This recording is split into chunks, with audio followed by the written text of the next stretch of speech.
കേരളത്തിന്റെ ഭരണസിരാ കേന്ദ്രത്തിൽ 10 വർഷത്തെ ഇടവേളയ്ക്ക് ശേഷം പുതിയ UDF സർക്കാർ അധികാരമേൽക്കാനൊരുങ്ങുമ്പോൾ സംസ്ഥാനത്തിന്റെ രാഷ്ട്രീയ സംസ്കാരത്തിൽ വിപ്ലവകരമായ മാറ്റങ്ങൾക്ക് തുടക്കമിട്ട് നിയുക്ത മുഖ്യമന്ത്രി വി.ഡി. സതീശൻ.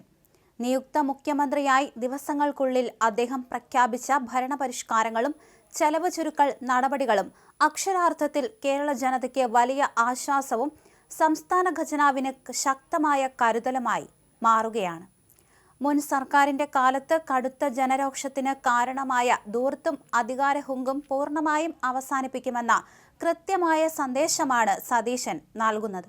ഭരണാധികാരികൾ പോകുമ്പോൾ ഹുങ്ക് കാണിക്കാൻ ജനങ്ങളെ വഴിയിൽ തടഞ്ഞു ചീറിപ്പായുന്ന വലിയ അകമ്പടി വാഹനവ്യൂഹം ഇനി ഉണ്ടാകില്ലെന്ന പ്രഖ്യാപനമാണ് ഇതിൽ ഏറ്റവും ശ്രദ്ധേയം. മുഖ്യമന്ത്രി കടന്നു പോകുമ്പോൾ ട്രാഫിക് സിഗ്നലുകൾ ഓഫാക്കി മണിക്കൂറുകളോളം പൊതുജനങ്ങളെ വഴിയിൽ തടയുന്ന VIP രക്ഷാപ്രവർത്തന ശൈലിക്ക് സതീശൻ അന്ത്യം കുറിച്ചു.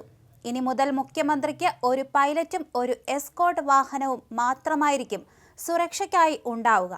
ഇതോടെ മുഖ്യമന്ത്രിയുടെ സുരക്ഷയുടെ പേരിൽ നഗരത്തിൽ അനുഭവപ്പെട്ടിരുന്ന കടുത്ത ഗതാഗത കുരുക്കിനാണ് ശാശ്വത പരിഹാരമാകുന്നത്.